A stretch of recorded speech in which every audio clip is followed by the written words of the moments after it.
Good morning, everybody. Welcome to today's lecture.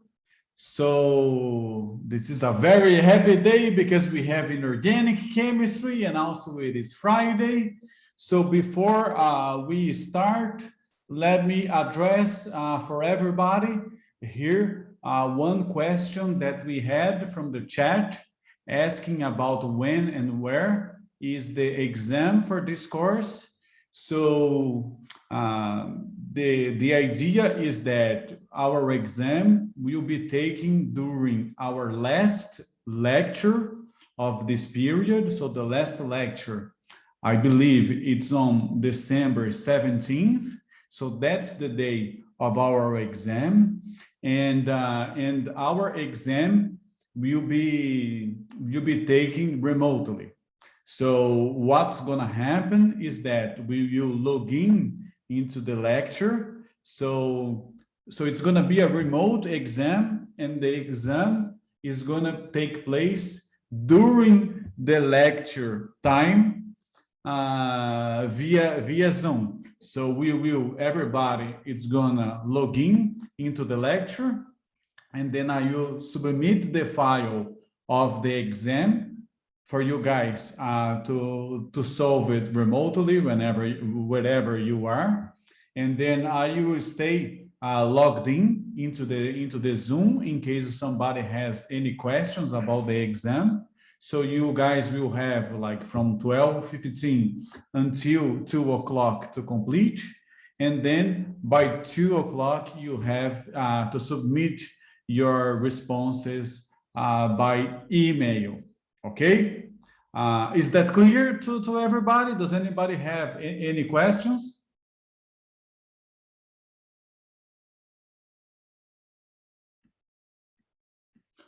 Yes, there is a question about retake possibilities. Yes, so there will be one opportunity to retake. So there is one retake possibility. And then if there is other people who would like to have the retake exam in addition to Pano, just let me know, and then we can arrange together a day and time that works for everybody for the retake exam. Okay? Yes, the idea is that, of course, I will send you the exam to do it, and then you can complete and return to me by 2 o'clock. So in the beginning of the exam, yes, it would be nice that everybody is logged into Zoom, but then during the exam, if you want to log out, it's your choice. I will be logged into Zoom because if somebody has any questions, I will be here to answer. But then you don't need to be logged in if you don't want to. So it will be a take home, like you can solve it without being on Zoom, but then I just need to receive the answers by the deadline. Okay, so it depends on you, but I will be on Zoom all the time, just in case anybody have any questions. So the day of the exam is the day of our last lecture from our calendar. So according to the university calendar, the last lecture is on December 17th. So the exam will be on December 17th at 12:15. So it's the day of our last lecture. Okay?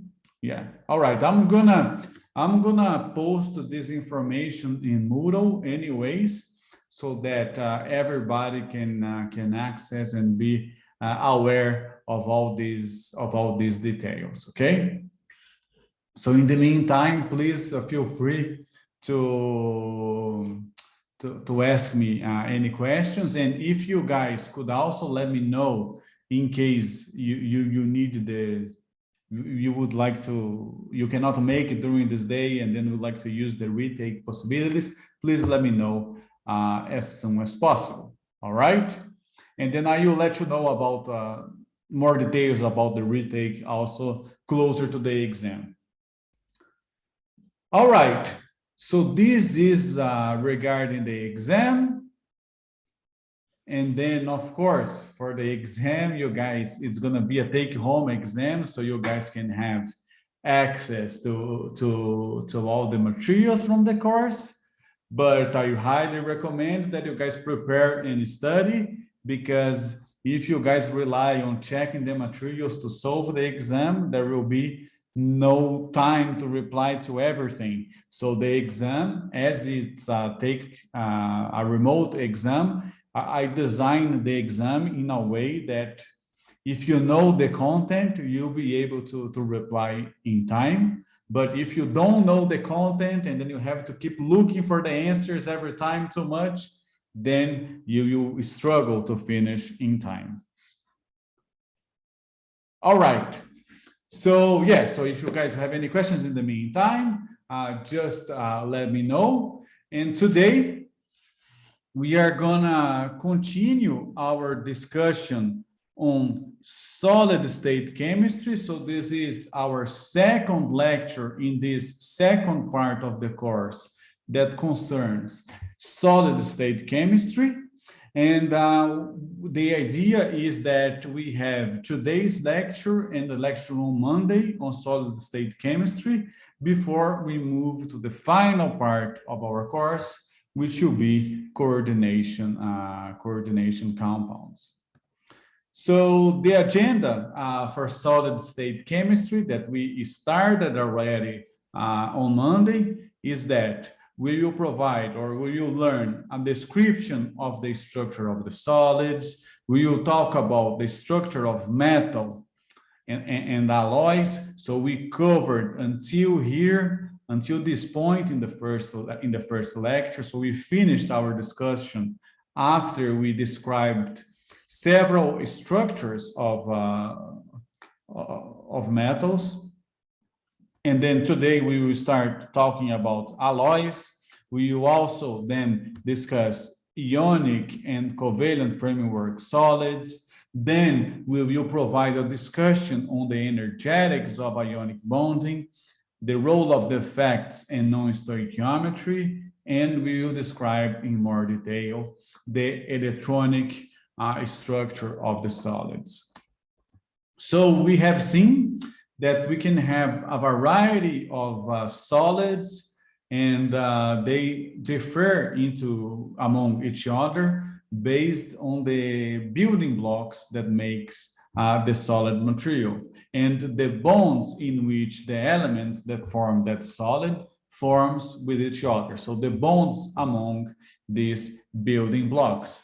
So we have metallic solids, we have metal atoms as the building blocks to generate the solid material, and they are held together by metallic bonding. We have ionic solids, in which we have cations and anions held together by cation-anion interactions or electrostatic forces. We have covalent network solids, in which we have extended networks in which the building blocks are connected together by covalent bonds. And then we have molecular solids, in which we have discrete molecules as the building blocks of the solids, and they are held together by intermolecular forces.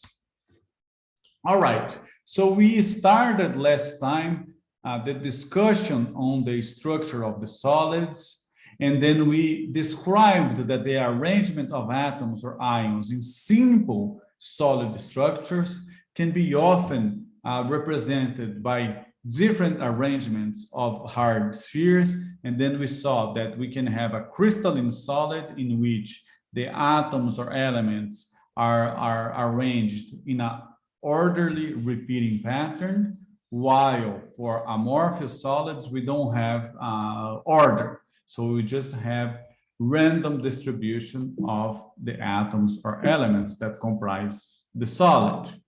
We also saw the definition of unit cells and crystal structure, in which we saw that the unit cell is the smallest repeating unit that can be employed to describe the overall structure of the solid by translational movements into the 3 dimensions, and usually it is preferably chosen as the smallest cell that has the greatest symmetry. And then in 3 dimensions, we can define the lattice of a crystalline solid material, which comprises how the lattice points, and then each lattice point represents the building blocks that are going to generate the structure of the solid. So a metal for a metal, or a cation or an ion for an ionic solid.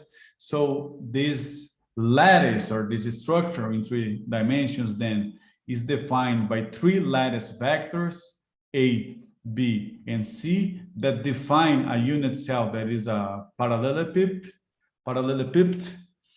So we have the definition here of the unit cells A, B, and C. And then when these lattice vectors have the same dimensions, we just call A in all cases. So here, when we have cubic symmetry, for example, so these comprise the lengths of the cell edges, and then we also have the angles alpha, beta, and gamma, which are the angles that are formed between these edges. And then, considering this description, we have a total of 7 possible lattices that describe the crystalline structure of all solid materials, and they differ among each other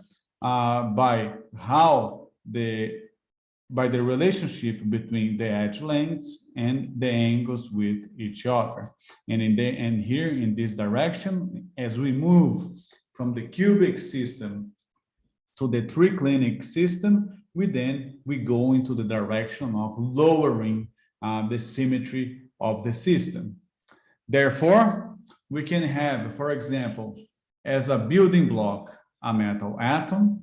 They can assemble into different types of lattices, and then we saw that the primitive lattice have the lattice points, or the metal atoms, only at the edges of the unit cell. We can have a body-centered cubic lattice, which, in addition to the edges, we also have a lattice point in the center of the cell, and the face-centered cubic lattice, in which, in addition to the lattice points at the edges of the cell, we also have lattice points in the middle of each face of the unit cell. And then this gives to different structures, like a primitive cubic metal, a body-centered cubic metal, and a face-centered cubic metal.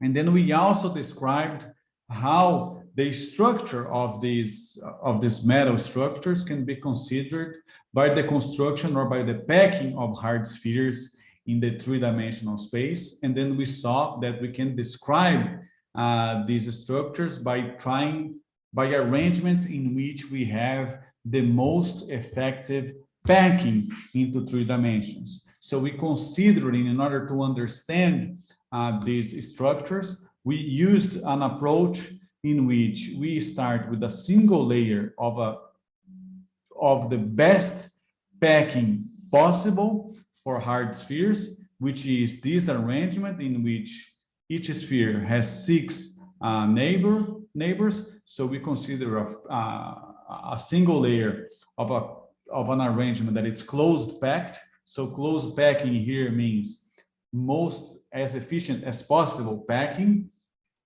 And then we add a second layer of closed packed spheres, and this second layer is placed in the dips between the spheres of the first layer, and then we can have a third layer that goes into the remaining dips of the first layer, giving an arrangement of the type ABC, ABC, ABC, in which each layer is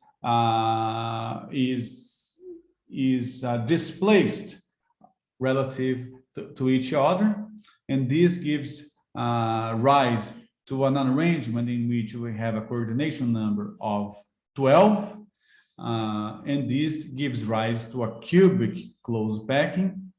in which here we have the description of this ABC arrangement, and here we have the face-centered cubic unit cell showing the spheres at the edges and at the center of each face, and then also showing the ABC packing pattern. A second structure is generated by starting with this first layer of closed packed spheres, putting the second layer on the dips of the first layer, and then the third layer is placed on the same positions as the first layer. This gives a AB kind of repeating unit and this repeating pattern, which gives rise to an hexagonal closed packing. So therefore, these two types of structures differ among each other on the packing of these layers of closed packed spheres, in which, in the case of the cubic closed packing, the third layer is positioned above the remaining dips after the second layer is placed. And in the case of the hexagonal closed packing, the third layer is positioned immediately above or in the same positions as the first layer. So we have an AB repeating pattern. And then we finished our discussion by talking about the holes that exist in closed packed structures, in which we can have octahedral and tetrahedral holes. We saw that this description of the holes can be very important when discussing ionic solids later on, that we will discuss today. So this is a summary of the closed packed structures and their coordination numbers. So here we have face-centered cubic, which is the CCP arrangement with coordination number 12. And then here we have a comparison with the body-centered cubic and the primitive cubic, which actually are not closed packed because we don't have the most efficient packing of spheres in 3 dimensions. And then we ended by showing these different structures that are assumed by different metals in the periodic table. Okay, so today we start by discussing the concept of polytypism that can occur in the structure of metals and alloys. Because so far we discussed 2 main types of structures for the metals that are also applied to alloys. The hexagonal closed packing, AB, and the cubic closed packing, ABC. So the structure that a metal will adopt will depend on various things, which include the electronic structure of the atoms, the extent of the interaction between second nearest neighbors, and the potential for some directional character in the bonding. So metals that are softer, more malleable, such as copper and gold, usually assume cubic closed packing structures, and other metals with hexagonal closed packing structures, such as cobalt and magnesium, they are harder and more brittle. And another important concept is that normally we talked about the AB arrangement or the ABC arrangement, which are 2 kinds of polytypes or 2 kinds of arrangements. So, but we can also have other types of structures or polytypes of closed packed arrangements in which each one of these layers can stack in more complex repetitions of ABC layers, or even in some like random sequence, for example. So we can have ABC, ABC, or ACB. So like there can be some variations on this leading to different polytypes, but they are still close packed. And for example, cobalt at 500 degrees C is a cubic closed packing, but then it undergoes a transition when it's cooled.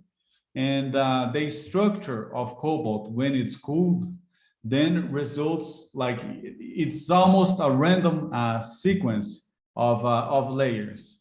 For example, AB, AC, BA, BA, BC of closed packed layers of cobalt atoms. So this can happen. And now another important thing is the occurrence of polymorphism, which is the ability of a metal or alloy in this case to adopt different crystal structures under different conditions of pressure and temperature. So the ability of a substance to have different crystal structures in different temperatures and pressure. And this occurs because of the lack of directionality in the interactions between the metal atoms. And this enables, therefore, the wide occurrence of polymorphism in metals and alloys. For example, in this case, when we have like the most closely packed phases, these closely packed phases are usually more thermodynamically favored at low temperatures, while the less closed packed structures are favored at higher temperatures. And then similarly, high pressure will lead to structures with higher packing densities, while lower pressures not necessarily. So high pressures will lead to higher packing densities, such as the cubic closed packing and the hexagonal closed packing. So when we have metals with different types of, that can assume different types of structures, depending on temperature and pressure, such as like these polymorphs, they are usually labeled as alpha, beta, gamma, and so on, with increasing temperature. In this case, this body-centered cubic structure for metals is more common at higher temperatures, while the closed packed are more common at lower temperatures, because of course, as we don't have such an efficient packing in the body-centered cubic structure, then we need like more energy and increased amplitude of atomic vibrations to enable this less close packed structure. All right, so let's now, like we mentioned the term alloy when we are discussing the metals, but let's now define what is an alloy and what are interstitials. All right, so a metal alloy or an alloy is a blend of metallic elements. So contain two or more metals. And usually, traditionally, they are prepared by mixing the molten components and then cooling this mixture of the molten components until you produce a metallic solid or a solid material again.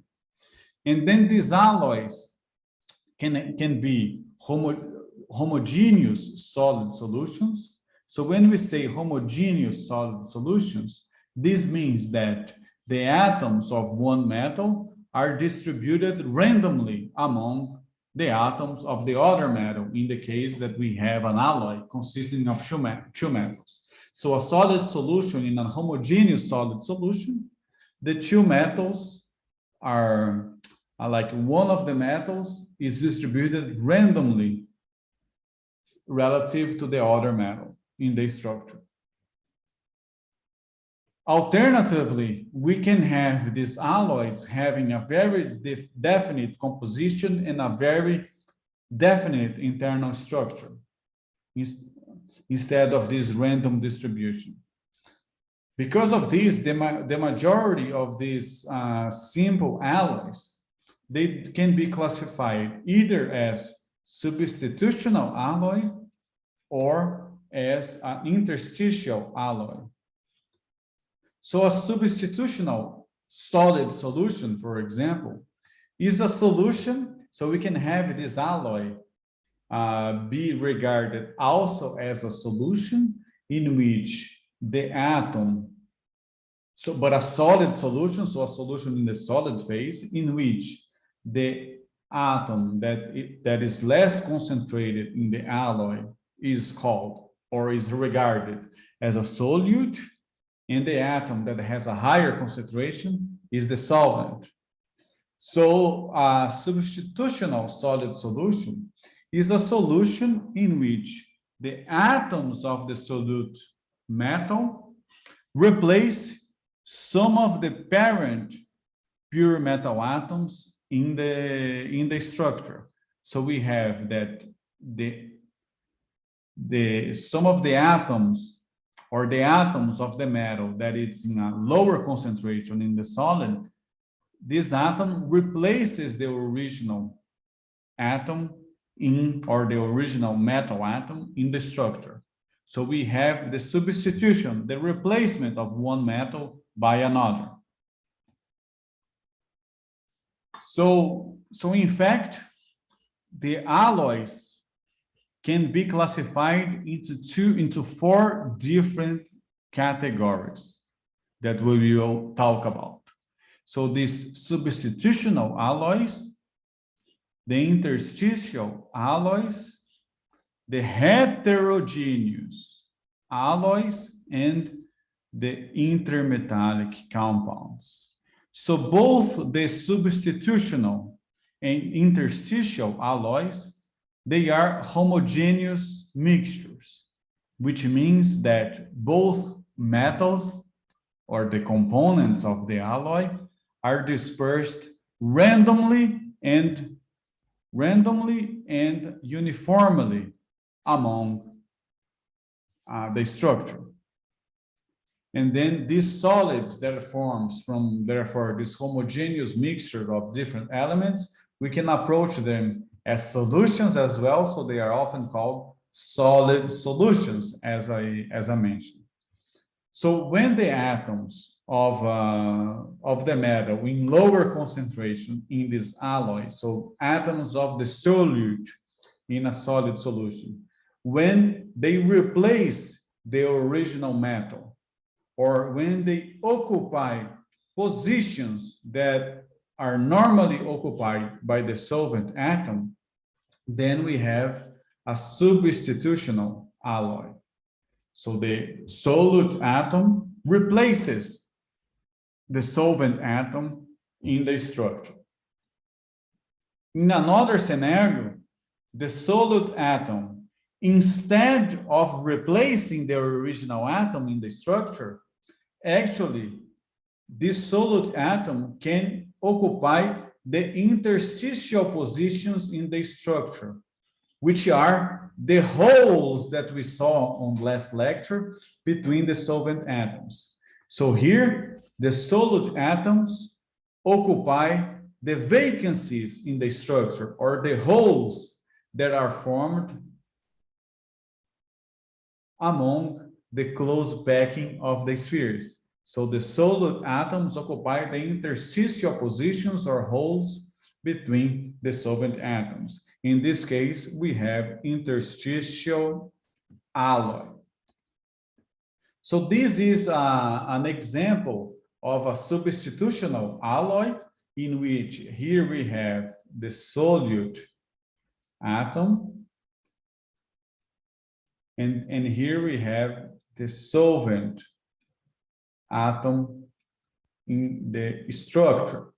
So we can see that in the case of the substitutional alloy, the solute atom is replacing or occupying a position that was originally occupied by the solvent atom. So the solute atom in the alloy is replacing or occupying a position in the crystal structure that was originally occupied by the solvent atom.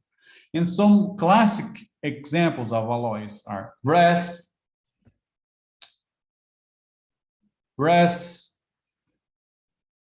bronze, and also steel. And here in this picture, we have a representation of an interstitial alloys, in which here the atoms of the solute element or the solute atoms are occupying positions in the interstitials or holes in the structure. So you guys now can clearly see how these differences can be represented from these images. So this is the difference. And an important thing here is that in the case of the interstitial solid solution, as the solute atom has to occupy the holes or the interstitial positions, these kind of solid solutions are usually formed between metals and small atoms, because the small atoms have to be small enough in size so that they could occupy or be present in these holes or to occupy these interstitial positions. So this includes solid solutions between metals and small atoms such as boron, carbon, and nitrogen. And these interstitial positions or holes therefore include both octahedral and tetrahedral holes, and this occupancy of the solute metal occurs into low levels in order in which the parent or the solvent metal can keep its original structure. And these examples include carbon steels, for example, in which we have doping with carbon. So regarding these alloys and interstitials, here are some of the common alloys having here the primary element or solvent metal, typical compositions, some properties, and some of the uses. All right, so this is for these homogeneous alloys that comprise substitutional alloys and interstitial alloys. But we can also have an heterogeneous alloy in which the components or the different elements or the different metals, for example, they are not dispersed uniformly among each other. And in this case, the properties of this heterogeneous alloy will depend both on the composition and on the manner in which the two elements are segregated or distributed among each other, and the manner in which the solid is formed from the molten mixture as well. And we also, like in terms of nanomaterials, we described some years ago the synthesis of these silver and gold nanoparticles, for example. So each image here in this figure is an electron microscopy image of these materials. So these are different types of nanoparticles, for example, containing different atomic percentages of gold and silver. And these electron microscopy images here for you guys to see is an electron microscopy technique that can be used to do the elemental mapping of the system with nanometric resolution. So we can see precisely by this technique where gold is and where silver is in these nanoparticles. So we can see that in these images, the regions containing silver are described in green, and the regions containing gold are described in red. So normally it has been expected, or it has been described, that gold and silver would form these homogeneous alloys in the nanoscale. But actually, what we found in this system by controlling the synthesis is that we can see that depending on the composition, the relative distributions of gold and silver in this particle changes. So for example, for low gold contents, we have here a heterogeneous alloy, because we can see that gold represented by the red color is concentrated mostly at the surface. However, when we have here higher concentration of gold, actually, we have also had a heterogeneous alloy, and then we saw very interestingly that an inversion in the surface segregation behavior was observed. And then in this case, we have silver concentrates at the surface. And then for these intermediate compositions, what do we have? Do you guys think that we have a homogeneous or a heterogeneous alloy? Would you say that this is homogeneous or heterogeneous alloy? Let's take this particle, for example.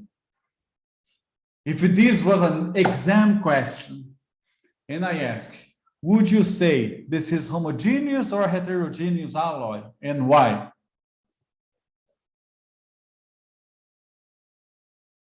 Aaron says heterogeneous. Anybody else?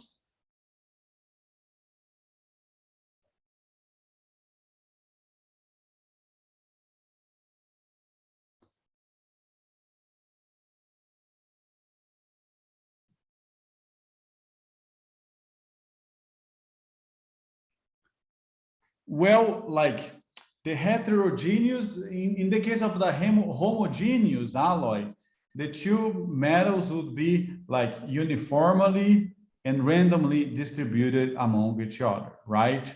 So in this case, we have a little bit of heterogeneous distribution here, for example, but mostly I would say that we cannot see very clear regions of only red or only green distributions. So I would say that this alloy would be like, it's not totally homogeneous, has some heterogeneous character, because we can see some regions of segregation of gold, but it's closer to homogeneous in this scenario, while these two structures that we discussed previously are clearly heterogeneous alloys. And here in this case, we can see like some segregation of silver and gold in some regions already. So in the case of homogeneous, we would have a homogeneous and a uniform and random distribution of the elements. So that's how we can use these to classify these alloys. And then in addition to these heterogeneous alloys, we can also have intermetallic compounds, in which, in this case, the mixture of the two elements or the two metals, this gives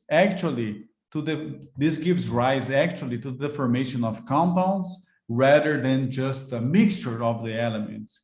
Therefore, we have a very definite properties, definite composition. So it's a different scenario.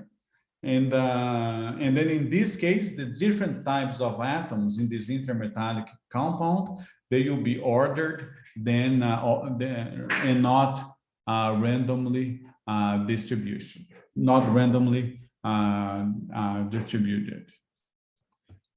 So talking a little bit more about the substitutional alloys. So we in a substitutional alloy or a substitutional solid solution, we see that we have the replacement of one type of metal atom in a structure by another. So when we are talking about this means like in order to have the replacement of one metal in the structure by another, like we need three criteria to enable this to happen, which is that the atomic radii of the elements should be relatively close to each other, or within about 15% of each other. The two crystal structures of the two pure metals should be similar, in which the directional or forces between the two types of atoms should be comparable with each other, and also the electropositive character of the two components should be similar. Otherwise, the formation of compounds would be detected, such as intermetallic compounds that we just discussed. In the case of the interstitial solid solutions, so they are formed between metals and small atoms that can be present at the interstices or holes in the structure.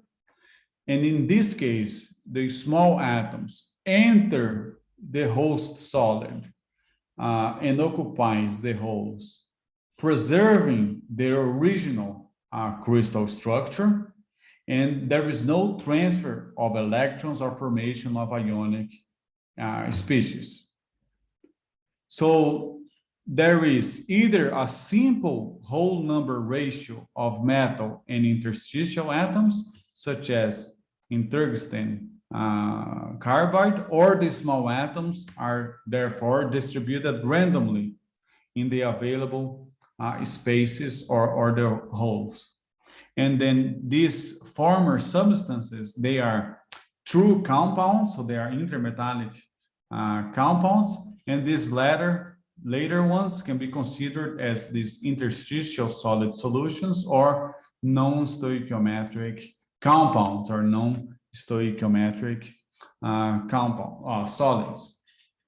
So these intermetallic compounds are alloys in which the structure that it's adopted is different of the structures that are adopted from the individual metals that comprise this intermetallic compound, and this includes beta brass and compounds of these types of compositions. They are normally high melting, hard, and more brittle than most metal and alloys. And this ordering of atoms usually leads to better structural stability and higher melting points than what's observed for the individual constituent metals. And here are some of the examples of some important intermetallic compounds. For example, this intermetallic compound formed by nickel and aluminum is a major component of jet aircraft engines because of the strength and at high temperature and low density. Another important one is this intermetallic compound formed by chromium and platinum that is present in razor blades because it adds hardness. This intermetallic compound, for example, of tin and niobium, is a superconductor, which is a substance that when it's cold below critical temperature can conduct electricity with no resistance. And this temperature in this case is below 18 Kelvin. And this material is present in semiconductors used in magnets for MRI scanners, which are widely employed in the field of medical imaging, for example. All right, so now we will shift our discussion from metals and alloys, and we will discuss ionic solids. So I think now it's a good time to have a quick break, because then we will start a discussion of on a new class of solid here. So it's good that we are fresh and rested and with a lot of energy to follow this discussion on ionic solids. So I propose that we go back to this at 1:10, okay? So let's get back to this at 1:10 and see you guys then in 10 minutes, all right?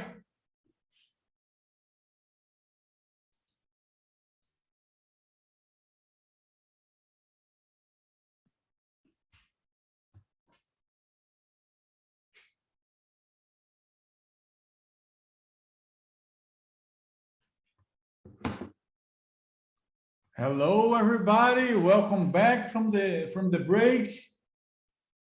So now we are going to discuss another important class of solid materials, which are the ionic solids. So one important thing is that the ionic solids are recognized by their brittleness, because in the case of ionic solids, electrons made available by the cation formation are therefore more localized on a neighboring anion. So we have electrostatic interaction, ionic bonds. In this case, ionic solids are commonly recognized by having high melting points due to the strength or the strong, because of the strength in the electrostatic interaction between the oppositely charged ions, cations and anions. So we have these strong forces, mean that a lot of energy has to be overcame to produce the molten state. Ionic solids are usually soluble in polar solvents, particularly water. In this case, ions become strongly solvated, and actually the classification of an ionic solid is based on the comparison of its properties of those of the ionic model. So we predict the properties of a solid based on purely an ionic model, and then we can compare the properties experimentally observed for a solid, and then by comparing these two scenarios, we can decide if the solid can be classified as an ionic solid.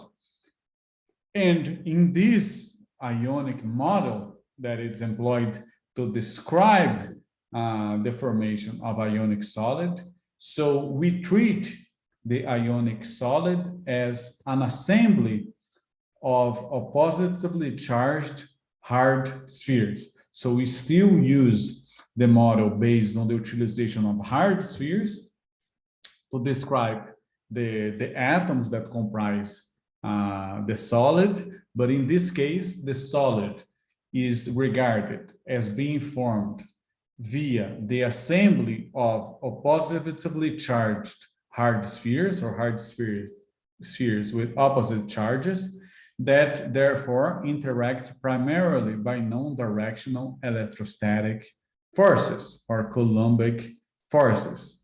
And in this case, if the thermodynamic properties of the solid calculated using this model agree with the experiment, the solid may be ionic.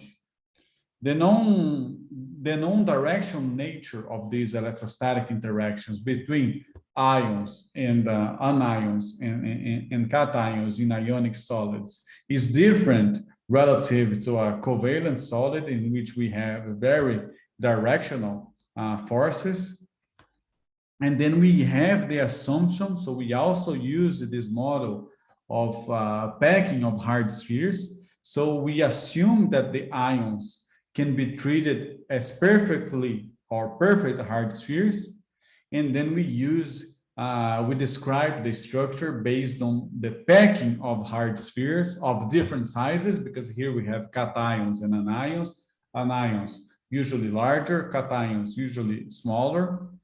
So we use this model in which we consider the packing of hard spheres having different sizes and opposite charges, because we are considering cations and anions.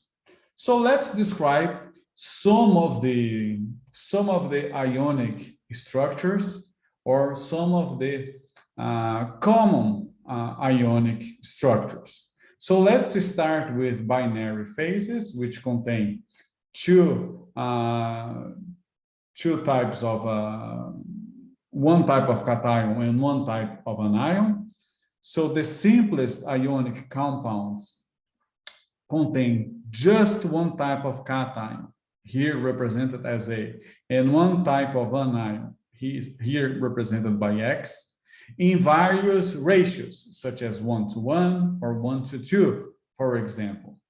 And actually, several different structures may exist for each one of these compositions. And this depends on the relative sizes of the cations and anions, which are present in the structure, which kind of holes are filled, and what degree and to what degree these holes are filled in the closed packed structure. So basically, for the ionic compounds, we consider the anion, for example, which are the larger spheres, to form a closed packed structure, while the cations, smaller ones, occupy the holes in this structure. So we saw that for a cubic closed packing arrangement, we can have octahedral holes and tetrahedral holes, and then we have for n spheres, n octahedral holes and 2n tetrahedral holes. So for example, if we have cubic closed packing, and then if the cations are filling all octahedral holes, we have the rocky salt or NaCl structure. If we have, in this case, that the cations occupy all tetrahedral holes, we have fluoride. And here in this case, we have two fluorine ions for each cation, because we are occupying here all tetrahedral holes, and then for n spheres that forms a cubic closed packed array, we have 2n tetrahedral holes and n octahedral holes. So if occupy half of the octahedral site, then we have this cadmium chloride structure. If we have half of the tetrahedral holes occupied, we have this spherulate structure, and so on. So the structure depends on the relative sizes of the cations and anions, what type of the roles that are filled, and to what degree these holes are filled in the closed packed arrays, all right? So for example, let's start this description of the structure by considering compositions in which are AX, in which we consider one equal number of cations and anions, and then we will consider the AX2, which is two anions per cation, and then all the other which is one of the other commonly found stoichiometry. So okay, so let's start with composition AX, so one equal number of cations and anions. So let's start with the rocky salt structure, which is the structure often observed, or the structure observed for sodium chloride. So this rocky salt structure is based on the cubic closed packed array of bulk anions, right? So here in green, we have the anions, chloride, with the cations all filling the octahedral holes, which are here described in green.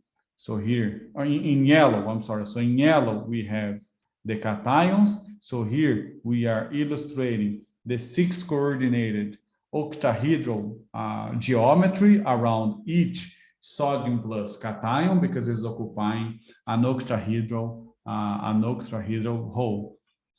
So we have a cubic closed packed array for the bulk anions. So we see here a face-centered cubic unit cell for the anions, and then the cations are occupying all the octahedral holes in this structure. So we can also, because this gives a very similar arrangement of cations and anions, this structure can also be viewed by the fact that the anions occupying all the octahedral holes in a cubic closed packed array of cations as well. because then the coordination number around each cation and each anion is also 6. So in a cubic closed packed array, as the number of octahedral holes is equal to the number as the number of octahedral holes in this cubic closed packed array is equal to the number of lattice points, so the number of octahedral holes will be equal to the number of anions in this case. So filling all the cations in the octahedral holes will gives us a stoichiometry 1-to-1, one cation per one anion. And each ion, cation, and anion will be surrounded by 6 cations or anions. So therefore, the coordination number for the cations and anions, they will be 6. So the structure is said to have 6-to-6 coordination. And then also, I would like to show you again that website that has the visualization of those structures, which is very useful for understanding this concept. So if you come here, so you are seeing my browser, right? With the ChemTube 3D website, right? If you are not seeing this, let me know. Okay, thank you, Adam. So if you come here to inorganic and then simple AB structures, so we can visualize the sodium chloride structure, for example, that we are just describing here. So we can see here this very clearly in 3 dimensions, and we can even click here in this view live to see this even more clearly here in visualizing and changing and rotating, in which we can see the cubic closed packed array of the anions, and then each of the cations occupying this octahedral hole. And then if we see this in more extended way, not showing only a unit cell, but more unit cells, we can see like more clearly these 6 coordination for cations and anions. So this is very useful for the visualization of the structures.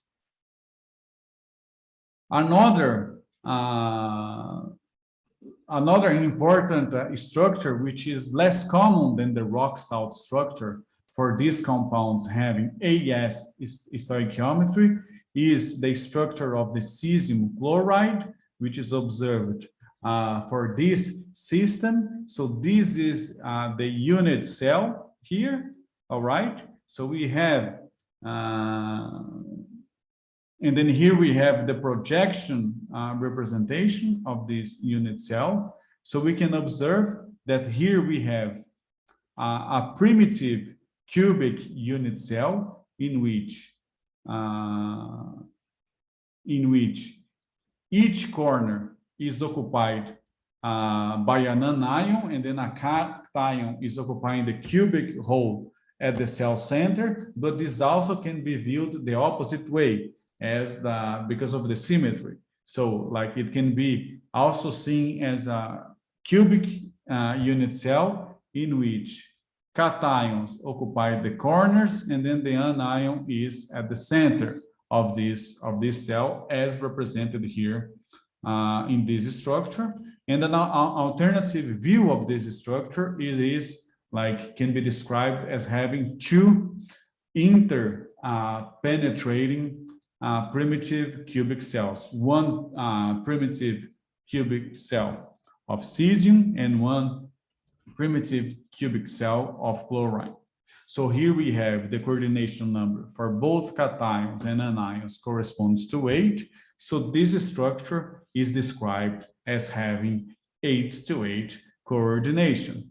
And then we can also check it out, this structure from this website, in which we can have here the visualization of this structure, right?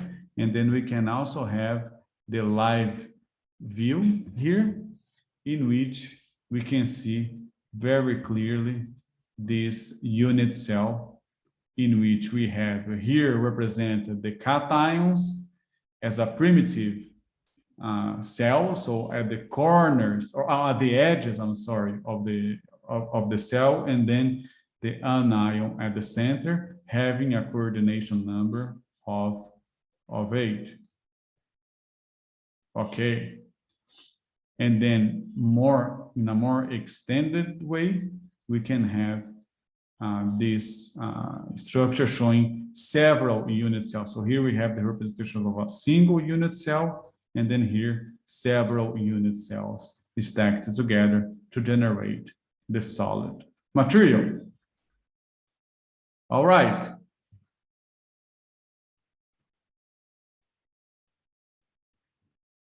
A very important, other very important types of structures are the spherulite structure and the zinc blend. The spherulite structure, that is also known as the zinc blend structure, that is usually take it from one of its minerals that gives rise to this structure, which is the zinc sulfide. So this structure, very characteristic of this zinc sulfide, it's also based on expanded arrangement of anions, in which they are packed together in a cubic close packed arrangement. So we have a cubic close packed arrangement of anions, in which, in this case, the cations occupy one type of the tetrahedral holes. So only one half of the tetrahedral holes present in the closed packed structure are occupied by the cations in this case, and therefore we have this 4-to-4 coordination, which means that both zinc and both the cation and the anion have this coordination number of 4. And this is a representation here of the structure. So the anions form a cubic close packed unit cell with the atoms located at the edges and at the center of the faces of the unit cell. And then the cations are occupying half of the tetrahedral holes. And this is a projection representation of this structure. So here we have tetrahedral holes, both at 1/4 coordinated and 3/4 of coordination here. So we can see that we have only half, because only half of the tetrahedral holes occupied, because we have only one of the atoms in this of the cation in this position. And also, to make it clearer, here we have a representation of these structures, in which we can see more clearly the presence here of the anions represented here, and the cations, in which we see only half of the tetrahedral holes being filled or occupied in the unit cell.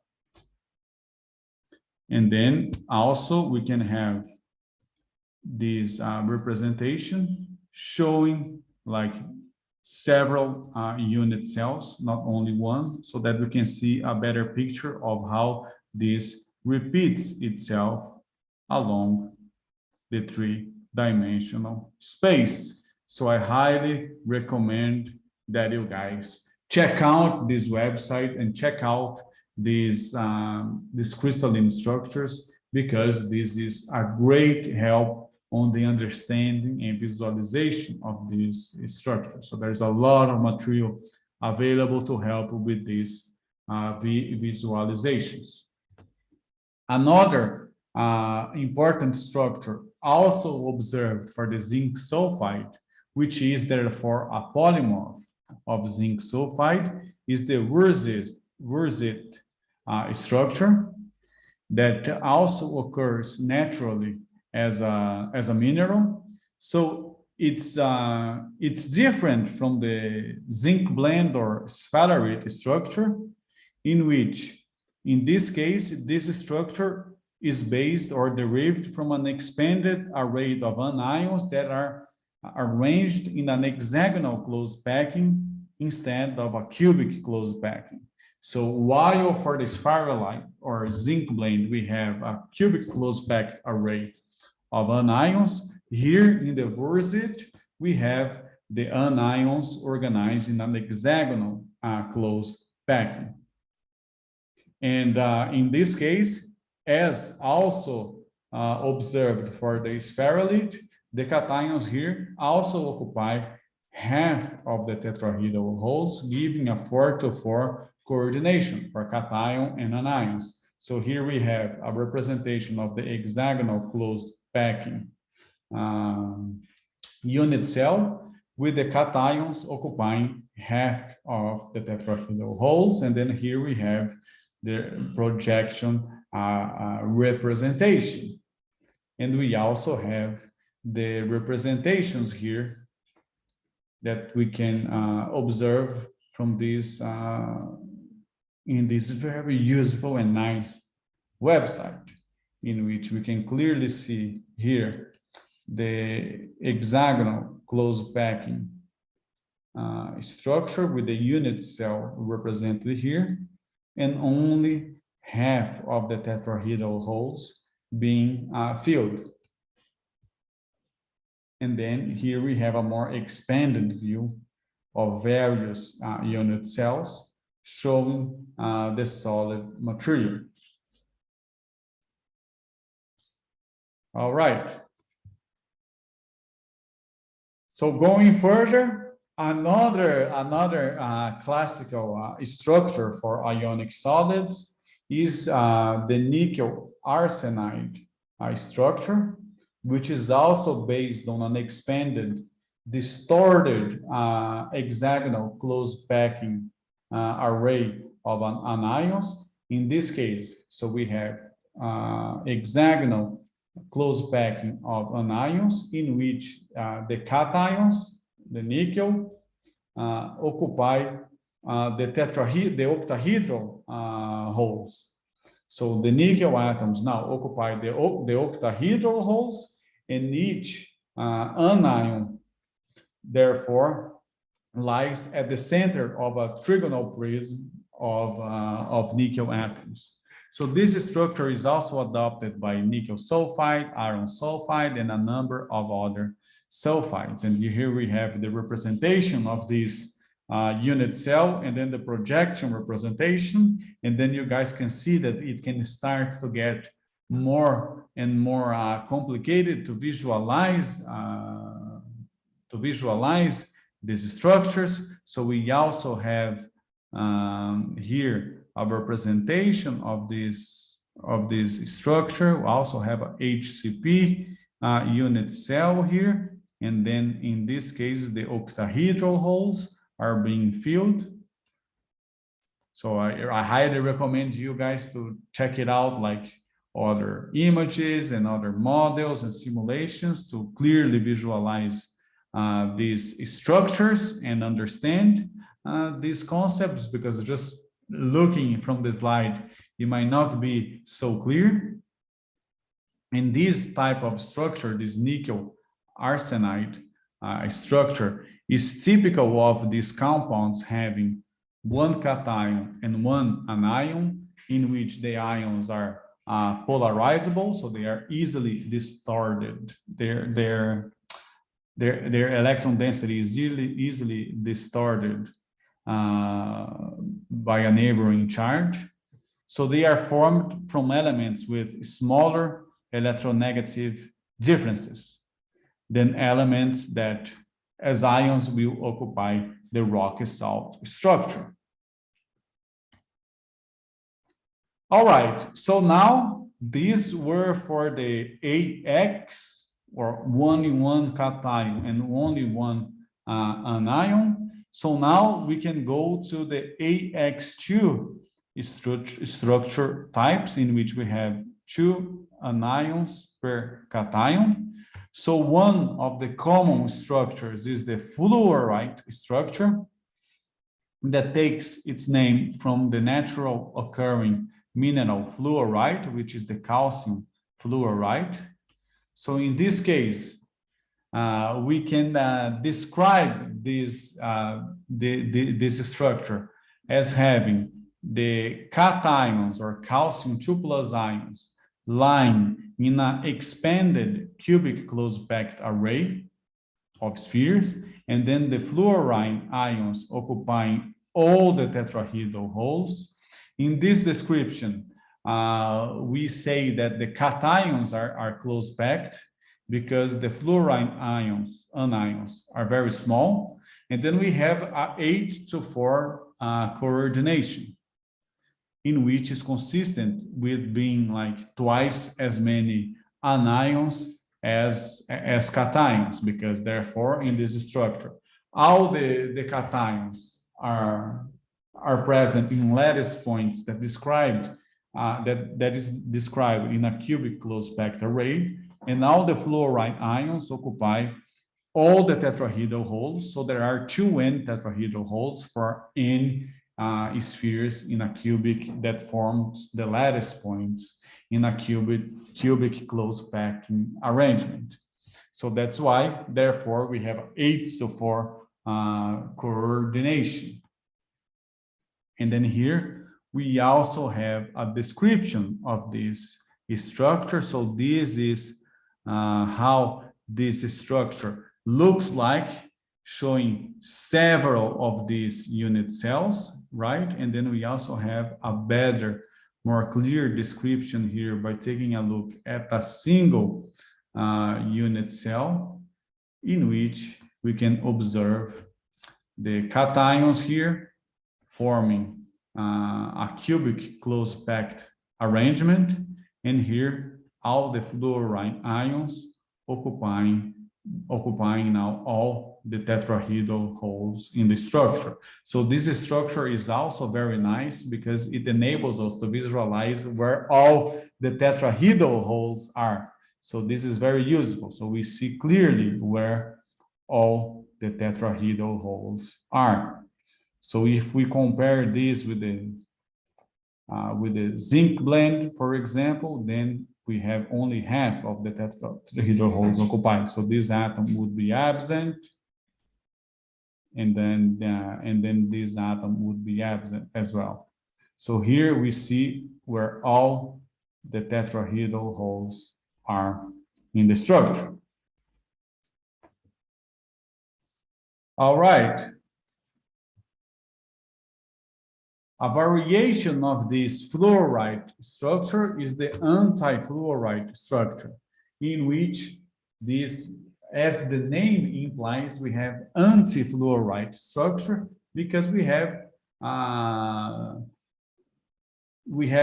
inverse of the fluorite, because the locations of the cations and anions are reversed, and this reflects the fact that structure is adopted in compounds with the smallest cations, such as lithium. And then this is shown for some of the alkali metal oxides, such as lithium oxide. So here, cations, which are twice as numerous as the anions, occupy all the tetrahedral holes of a CCP array of anions, and then we have a coordination of 4-to-8 rather than 8-to-4 that was observed in the fluorite structure. So we have here also,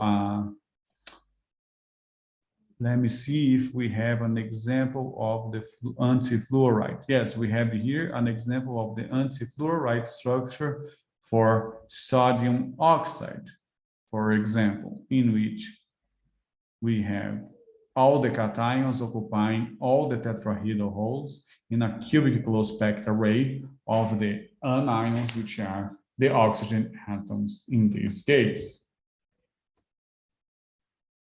All right, so another very important solid-state material is titanium dioxide.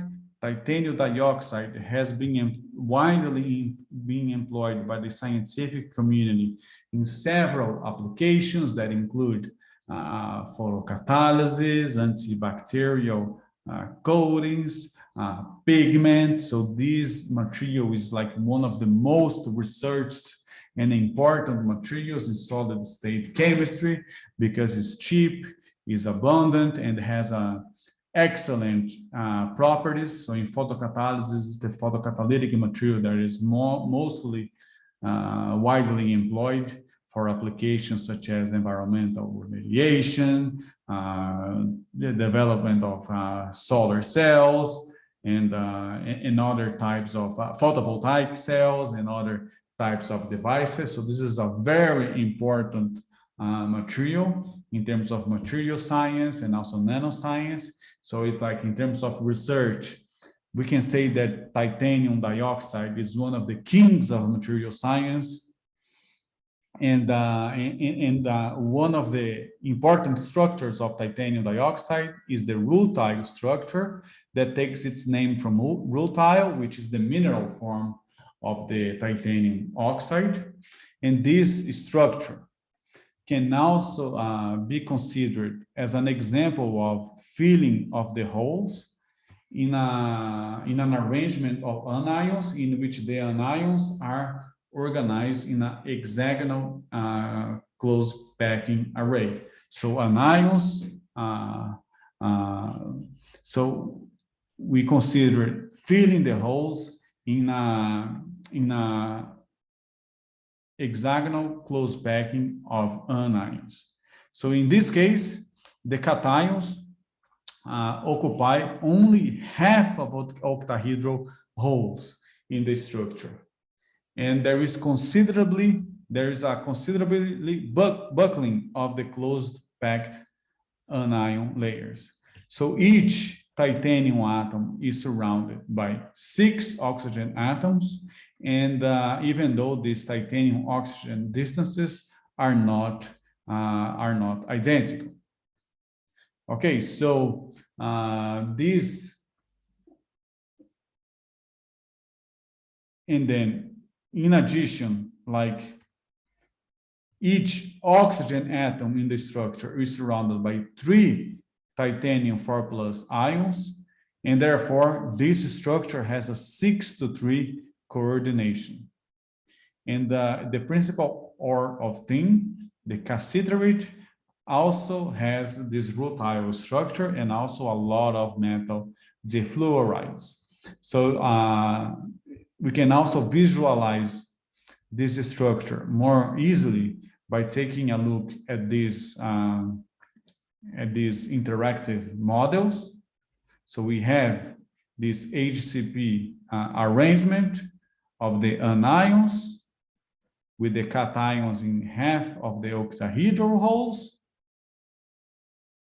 right? And yeah, so, and then you guys can see that it starts to become a little difficult and more complex sometimes to visualize all this structure. So this requires practice to be able to identify clearly where are the octahedral holes, where are the tetrahedral holes, and so on.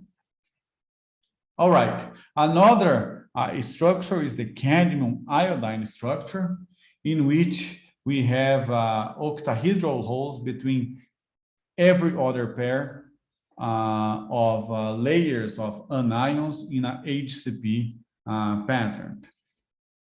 So half of the total number of octahedral holes are filled with the Cd2+ ions. So this type of structure actually is referred as a layer structure. So we have repeating layers of atoms perpendicular to the closed packed layers. So here are the closed packed layers, forming a sequence: iodine, cadmium, iodine, iodine, cadmium, iodine, weak with weak van der Waals forces between the adjacent layers. So weak van der Waals forces between iodine species among these layers. So we have here this closed packed arrangement and this closed packed arrangement, and then these layers interact with each other by weak forces and leads to this layered structure. And here we have a representation of this layered structure as well, together with the representation of the unit cell in this system. So this is a little different, a more unusual structure in a way that we have this layered arrangement of the closed packing structure. This cadmium chloride is similar to the cadmium iodine structure, but in this case, instead of a HCP arrangement, we have a CCP arrangement of the anions, in which half of the octahedral sites are occupied. So this layer has identical coordination numbers, 6 to 3, and geometries that we just saw for the cadmium iodine, a structure type, and this is preferred for a number of dichlorides such as manganese dichloride and nickel dichloride. So here we have like several crystal structures of the compounds, and so different crystal structures and different examples of ionic compounds that display these structures. So we saw the ancifluoride, the cesium chloride, the fluoride, the nickel arsenide, the rock salt, the rutile, the sphaerolite, and the brucite. So now we'll take a look at these perovskite and spinel structures, which are more advanced in a way that they have like two types of cations and one anion in the structure. So compounds with a stoichiometry AB03 or AB204, for example, as shown here in this table for the spinel and for the perovskite. So as we have more elements, so we have here a ternary phase, the structural possibilities start to increase very rapidly. So if we have more compositional complexity to 3 ionic species, then we have several more structure possibilities, and then things can start to get a little more complicated. So unlike the binary compounds that we just saw, it's difficult to predict the most likely structure type based on ion sizes and preferred coordination number. And here for this course, we will focus on species with the oxide ion, which is the most common, so that because the oxide chemistry is central to a significant part of solid-state chemistry. So starting with the perovskite, in which the name comes from the mineral perovskite. This is the structural prototype of many types of solids with this stoichiometry ABX3. So this perovskite structure is cubic, in which each A cation is surrounded by 12 anions, and each B cation is surrounded by 6x anions. So here we have a representation of the unit cell. Here we have the position of the A cation. We have the B cations, and here the anions in green. So in this case, we can describe this structure by having a closed packed array of A cations and the anions, in which the B cations are present in all the octahedral holes that are formed from the 6 anions, giving this material, which is equivalent to AbO3. So this is a representation of this unit cell as well, in which we have we can emphasize the octahedral coordination of the B sites and describing the structure in terms of this BX6 octahedra.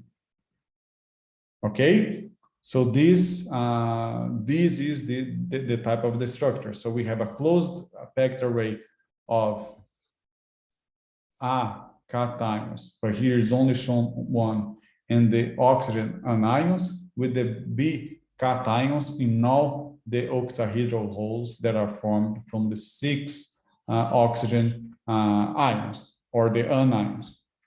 Okay, so this is another representation of this structure.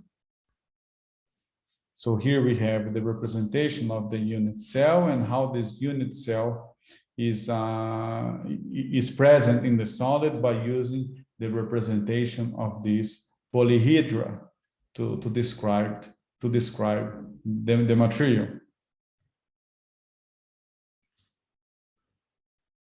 Okay, so here we have also a representation of this perovskite structure that can be used to visualize this into 3 dimensions.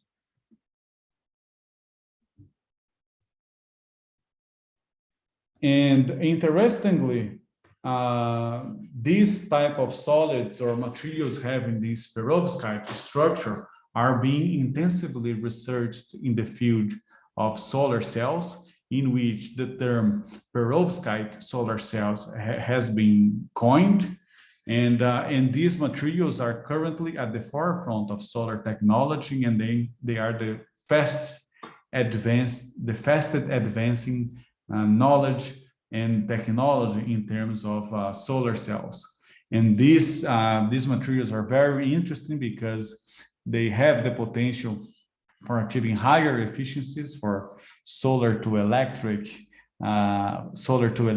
conversion and very low production costs. And here we have the crystal structure of these perovskites, in which are usually employed in these solar cells, having this perovskite structure, in which we have the methyl ammonium cation here, surrounded by PBX6 octahedra, as in the structure that we described for AB perovskites, surrounded here by 6 oxygen atoms. And another and the final phase that I would like to describe to you guys is the spinel, which is the spinel itself comprises this material, and the oxide spinels in general have this formula. So the spinel structure consists of a cubic closed packing array of oxide ions, in which the A cations occupy 1/8 of the tetrahedral holes, and the B cations occupy half of the octahedral holes. So this is like the representation and arrangements of this structure. These spinel formulas are sometimes written on this way, in which the square brackets denote the cation type that occupy the octahedral holes. So for example, in this spinel can be written this way to show that the aluminum are occupying the octahedral holes.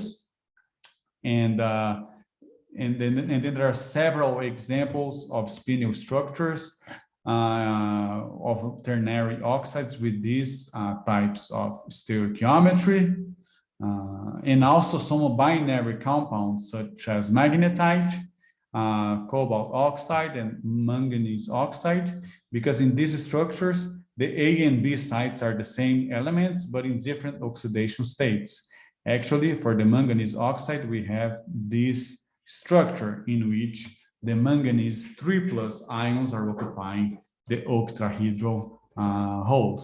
And there is also a number of compositions termed inverse spinels, in which the cation distribution is then BAB04, and in which the more abundant cation is distributed, in this case, over both tetrahedral and octahedral sites. And then we can also visualize these structures, this spinel structure, as indicated here by this interactive model. Okay, so I think this is all that I had planned to discuss it today. I recommend you guys to practice and check these models for these different structures in different books and also online resources, so that you guys can have a better visualization and understanding of all these structure descriptions. So does anybody have any questions before we wrap up? So if not, thank you very much, guys. Have a great weekend, and I will see everybody on Monday, okay? All right. Bye-bye, everyone.